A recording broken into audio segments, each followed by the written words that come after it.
dear beloved, Boss Mike, Cervera!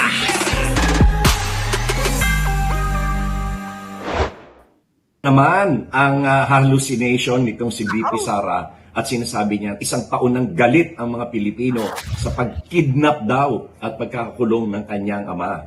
Oh, asan ang galit? Ha? Magtawag ka, hinahamon kita ngayon na VP Sara. Magtawag ka ngayon ng rally dyan sa EDSA. Tawagin mo ang lahat ng mga galit na Pilipino. Tingnan natin kung merong pangkakampi sa'yo. Tama! Sabi ko naman sa inyo mga kababayan ko, wala na hong may gusto. Oo, isip na lang nila yun eh.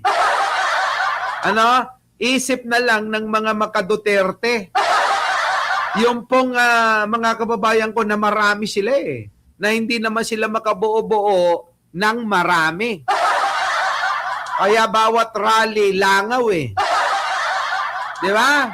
Bawat rally nila, langaw na langaw sila, Romy Lagrana. Di ba, Maring Linda? Olive Macapagal, Catherine Galpo, Heidi Pantino. Bakit kaya? Di ba, Lesbang, Pink MA? Ganun eh. Wala na ho silang mailabas. Valdez Violeta. Di ba, Ai Chang? Ilan na hong pagtatangka yung ginawa nila. Yan nga yung hamon ngayon ni Larry Gadon. Kung talagang marami kayo, Sara Duterte, lumabas kayo, tawagin mo. Di ba, Maring Gina, no? Oo, Maring Gina. Sino? Celso. Eto kasi yan, mga kababayan. Alam nyo kung bakit? Alam nyo?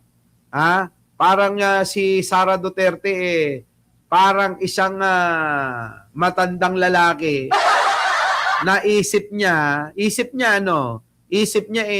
talagang kaya pang magpatirik eh. Pero mga kababayan, isip na lang kasi yon. Sa totoong buhay, yung katawan, wala. Meron nga ho akong kilala, no? Abay sabi nung nabuking ng matanda na na kaibigan ko, parehas kong naging kaibigan. Sabi nung girl, lalo na kanyang, binalak na binengbang. Wala stick yan, wala nga. Sabi ko, ano ba, okay ba? Sabi nung babae, naku, wala. Isip niya na lang, hanggang kapa na lang. Kapa-kapa na lang daw mga kababayan. May ganun ho kasi, isip na lang na kaya pang bumengbang. Pero isip na lang yon. Ang katawan, mga kababayan, wala suko na yan. Parang ganun ho ang, kay Sara Duterte. Isip niya, marami sila Pero ang katotohanan, kakapranggot na lang sila. Di ba? Attorney Larry Gadon, tama ba? Ikaw malusiron, marami kang alam. Sabi, hallucination na lang ni Sara maging presidente. Di ba? Di ba, Jenaline, Jenaline Joaquin, mag-like ka na. Nako, Jason Fermin, mag-like ka na. Sa mga hindi pa nakapag-like dyan. Jack Lobo, like kayo, mag-like. Ganun ho, mga kababayan. Talagang nangyayari yun Di ba? Gawang petals o Pegasus ba yan? Nako! Hay, nako, talaga naman, kaiinggitan nyo. Malamang yung mga lalaki dito, yung mga tinutukoy kong mga girl lalo, baka pinagnanasahan nyo. Ed Purificación. Shoutout po, Heidi Pantino, sino pa? SP Kirit, opo. Yung mga hindi pa nag-like dyan tulad ni Dendy Guzman. Dendy Guzman, mga kababayan, liwayway. Liwayway na sa Lieta. Nako, eto na mga kababayan ko. Sige, tuloy natin to. Ano ba yung pinagsasabi na wala tuloy ako kasi parang gusto kong talakayin lang mga kababayan yung pong dating DPWH official na bumengbang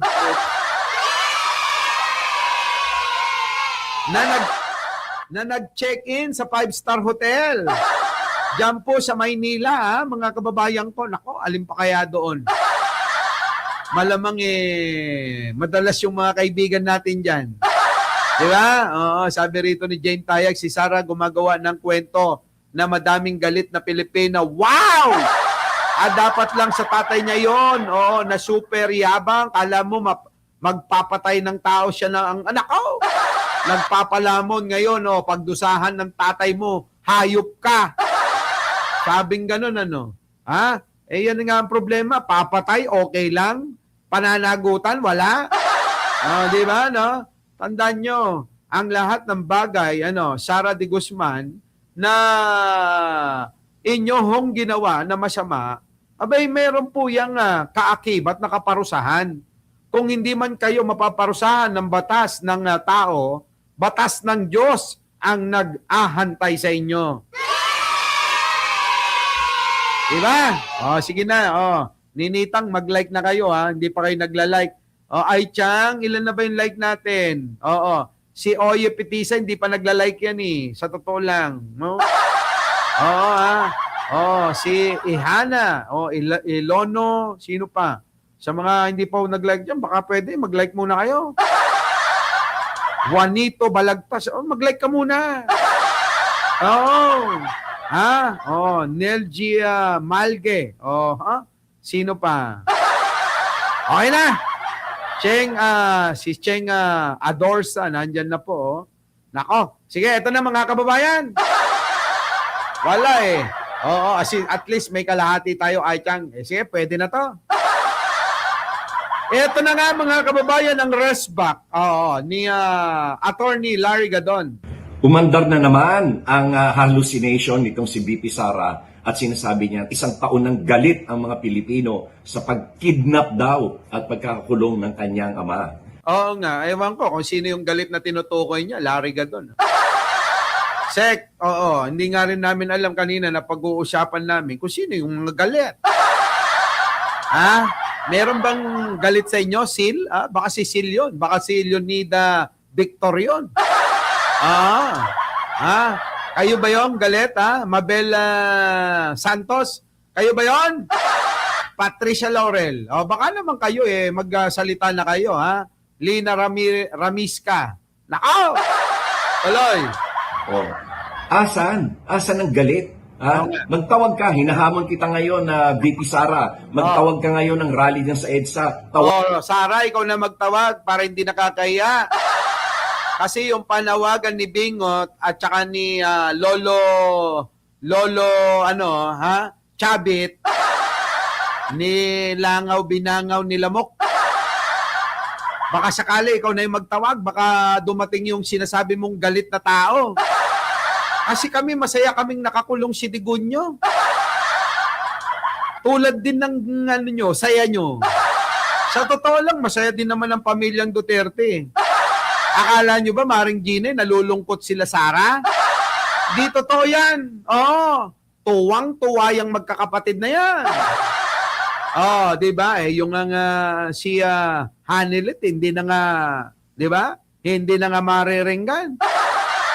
Daryl Miranda, Mrs. Mrs. Smith. Mr. and Mrs. Smith. Yan,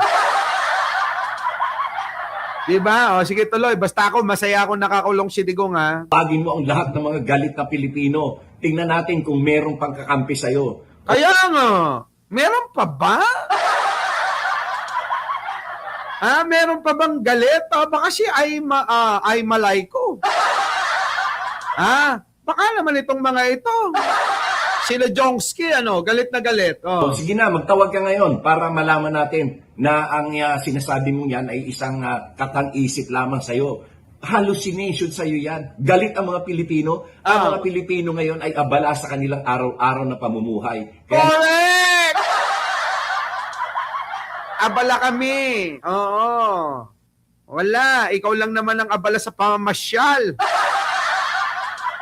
travel dito, travel doon, lustay dito, lustay doon. Nakaw dito, nakaw doon. Putik na yan, tapos gusto maging presidente. Tapos kapag tinanong, kahit bobong vlogger na lang yung nagtatanong, mali-mali pa yung sagot. O ano na, naniwala na kayo? Ihihinto na nila yung pong mga tanungan portion, yung pong pag-i-interview kay Sara. Naniwala na kayo? Ihihinto nila. Kasi mga kababayan, palpak talaga. Nabubuking yung kahinaan ng ulo ni Sara sa tuwing magpapa-interview sa kapwa bobo eh. Diba mga kababayan, kapwa bobo na yun Lumilitaw pa kabubuhan ni Sara. Paano na kaya kung matalino ang nag-i-interview katulad ko? Wala na mga kababayan ko. Baka mag-itok-atok-atok na naman yun. O kaya mag-a-a-a-a-e-e-o-o. Diba, no? Ano? Diba?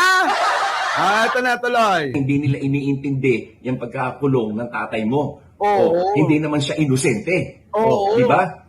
Magtawag ka ngayon ng rally, hinahamon kita. Napakalakas din ng ilusyon ni VP Sara na magdeklara agad ng planong pagtakbo ng 2028 bilang presidente. Habang ang lahat ay abala sa pagharap sa hamon ng buhay at sa lahat ng mga tinatahak ng mga problema sa buhay, ay abala naman si Sara sa pagdeklara ng kanyang pagka-presidente sa 2028. Abala rin, attorney. Secretary Larry Gadon, abala rin si Sara sa kanyang paninira kay Pangulong Bongbong Marcos na mahal ng mga Pilipino. At abala rin si Sara sa pagtira kay First Lady. Ganun ho eh. At abala rin siya sa pabida-bida. Akala mo talaga may ibubuga yung utak niya. Mga kababayan ko, Jasmine, pagkaisipin yung maigi. Kung meron bang talagang laman yung utak niya. Kasi feeling niya, matalino!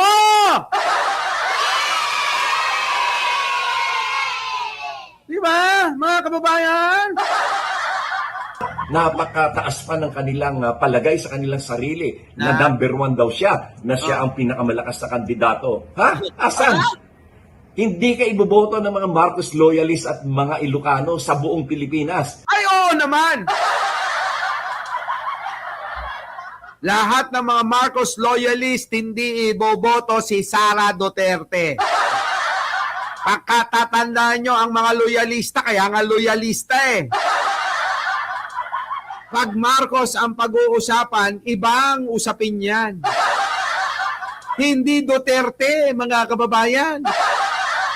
Di ba, no, mga kababayan ko, no? Ito na. Kasi gusto mo ipatapon ang bangkay ni President Ferdinand Marcos Sr. sa West Philippine Sea. Gusto mong ipapatay si BBM, gusto mong ipapatay si Lisa, gusto mong ipapatay si Martin. Paano ka naman iboboto? Si Martin na lang. Huwag mo nang idamay si Pangulong Bongbong, huwag mo nang ipadamay si First Lady. Payag ako, si Martin na lang. Oo, gusto mo kayo pang dalawang mag-ano eh. Ba't di kayo magkatuluyang dalawa, no? Ano, mga kababayan ko, ba't hindi kayo magkatuluyan si Sara Duterte at si Martin Romualdez? Parehas naman silang, Arnold Lopez? Parehas naman silang magnanakaw. Di ba? Oo, pakasal kayong dalawa. Total naman, parang hiwalay naman na kayo nung Manscarpio eh. Di ba, no? Ewan ko ba kasi dito binabanggit pa kasi ni ni Secretary Gadon eh. Iniiwasan ko lang ang isingit yan eh. Oo, no? Mga kababayan, si Sulaika ang type niya. Wala na, mukhang pagod na si Sara doon eh. Mukhang pagod na si Sara kay Sulaika. Magna at Mando.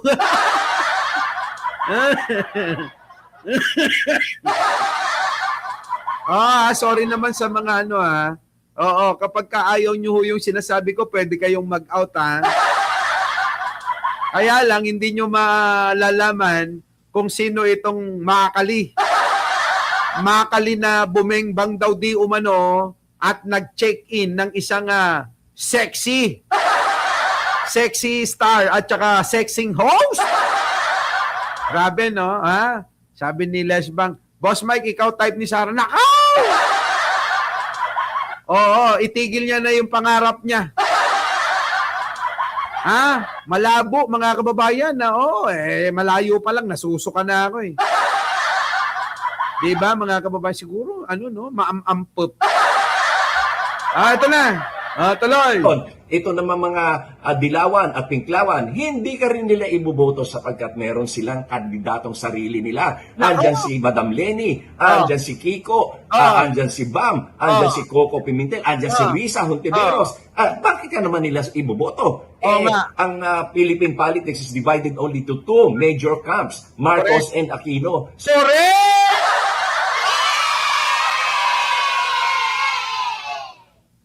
Yung mga nagdi-DDS dyan, yung mga boboto kay Sara, yung mga tangat bobo lang. Mga tangat bobo, tanungin nyo. Diba? Sa mga kalye survey nga mga kababayan ko, kung ano-ano mga sinasagot eh. Diba? Arnold, gusto mo mag-vlog? Mag-kalye survey kaya tayo, Arnold Lopez, ano? Talay! Either dyan lang ang mananalo. Kaya lang nanalo yung tatay mo noong 2016 kasi dinala siya ng Marcos. Kaya gano'n. Ngayon, saan ka pupulot ng boto? Yun naman mga leftist. Ayaw na ayaw rin sa'yo dahil galit sila sa'yo. Ngayon, sino aasahan mo? Yung INC? Bakit? Ang INC, iboboto ka niyan, dadaling ka niyan, pag nakita nila na ikaw talaga yung pinakamalakas. Pero hindi. Siyempre, hindi ka rin nila dadalhin. Huwag ka nang umasa, Sara. Nagtataka nga ako kay Marcoleta eh. Halatang-halatang bobo ka niya eh.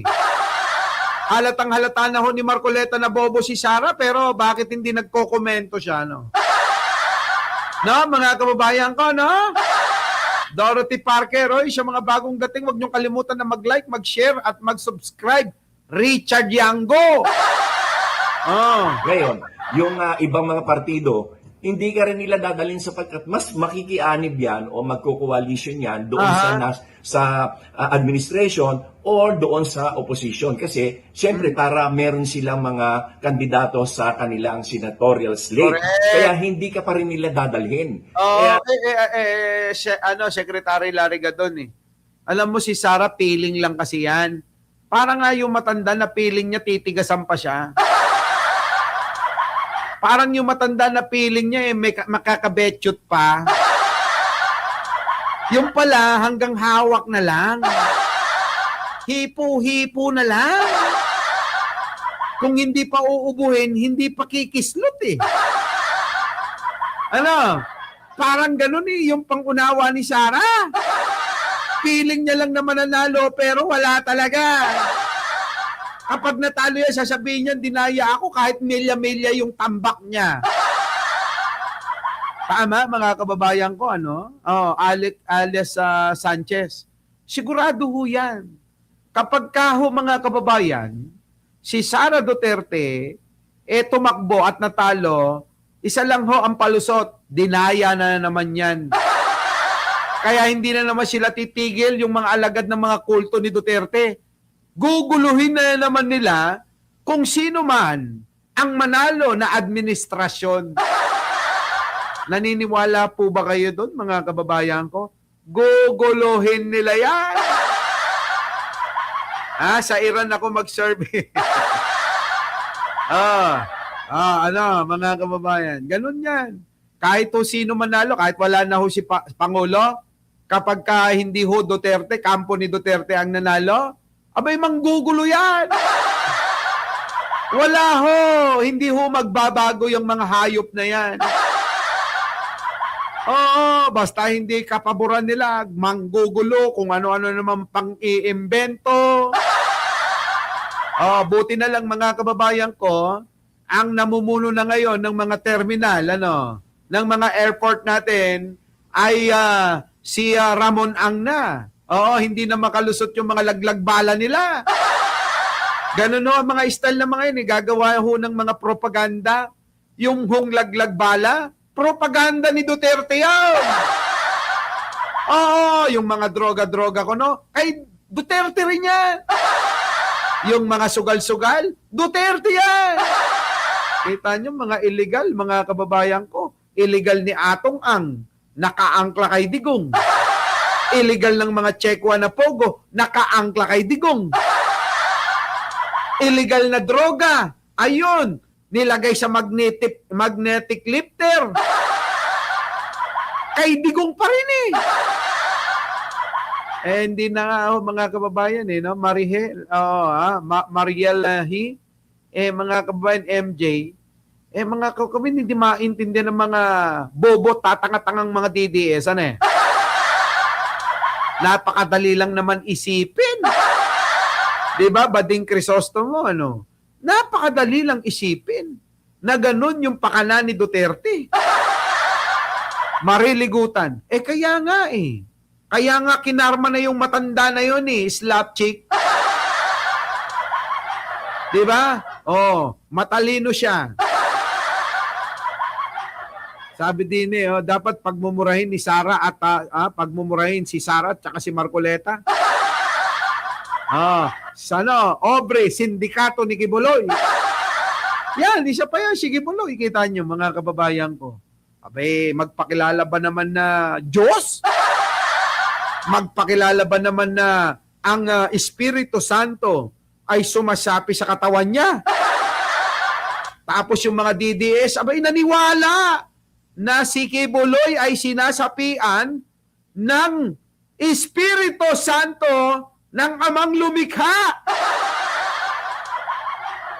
Sige nga mga kababayan, kung nasa katinoan pa yung mga DDS na yan.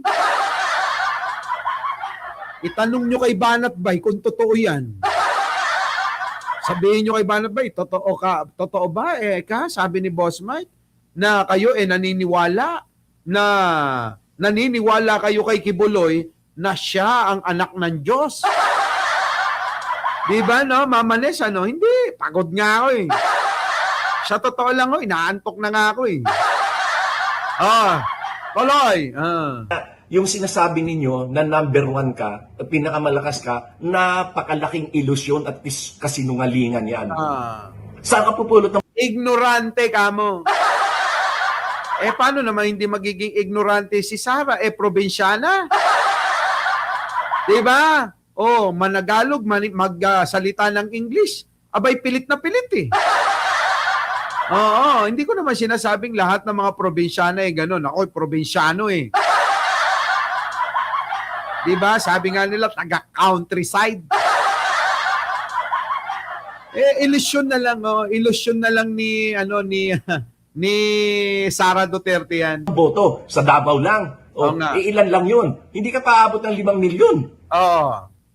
Wala talaga. Hindi aabot ng 5 milyon. Mas malaki pa yung boto ko pag tumakbo ko Di ba, Prince Cape, Tina Sales. Wala! Walang makakain si Sara Duterte. Ang boto niya, sa Davao City nga, sinusuka na sila baka nga mga kababayan, mas malaki pa ang boto ni Leni Robredo sa Davao Di ba? Eto yan mga kababayan ko. Kung totoo talaga na malakas si Sara, bakit kailangan pa nilang agawin ng pagiging presidente ni Pangulong Bongbong? Sipin nyo maigi. Susit Tabor. Soledad Solomon. Sipin nyo maigi. Attorney Empoy, alam mo yan. Imelda Ignacio. Adelina Tablang. Isipin nyo maigi. Kung talaga palang marami sila, kung talaga palang malakas si Sara, bakit kailangan pang agawin ang pagiging leader ng bansa, ang pagiging presidente ni Pangulong Bongbong? Kiyan. Diba, Rebecca Javier? Mali! Our beloved Boss Mike Cervera.